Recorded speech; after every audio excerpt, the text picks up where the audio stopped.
আসসালামু আলাইকুম রহমতুল্লাহি ওয়া বারাকাতুহু। সকল প্রকার প্রশংসা মহান আল্লাহ তাআলার জন্য, আলহামদুলিল্লাহ। লাখো কোটি দরুদ রাসূলের উপর সাল্লাল্লাহু আলাইহি ওয়াসাল্লাম।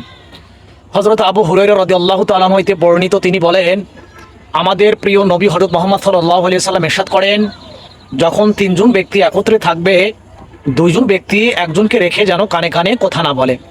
আল্লাহ রাসূল এই হাদিস দ্বারা বোঝাতে চেয়েছেন, তিনজন ব্যক্তি একত্রে থাকার পরে যদি দুইজন ব্যক্তি কানে কানে কথা বলে, তো অপর ব্যক্তির মনে ভয়ের সৃষ্টি হবে, তার মনের মধ্যে নেগেটিভ চিন্তাভাবনা কাজ করবে, তার মধ্যে সন্দেহের দানা বাঁধবে, তো সংশয় কাজ করবে, যদিও ওই দুই ব্যক্তি কানে কানে ভালো কথা বলে থাকে।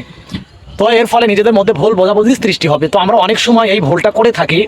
দেখা যায় হয়তো আমরা মিটিংয়ে আসি বা যে কোনো মাসরার মধ্যে আসি, হোক ফ্যামিলিগত মাসরা অথবা যে কোনো মাসরা, তো আমরা এই ভুলটা করে থাকি যে আমরা একজনকে অথবা বলে আরও কিছু মানুষকে পাশে রেখে আমরা কানে কানে দুইজন কথা বলি। এই কাজটা করা যাবে না, এর ফলে আমাদের মধ্যে ভুল বোঝাবুঝি সৃষ্টি হবে।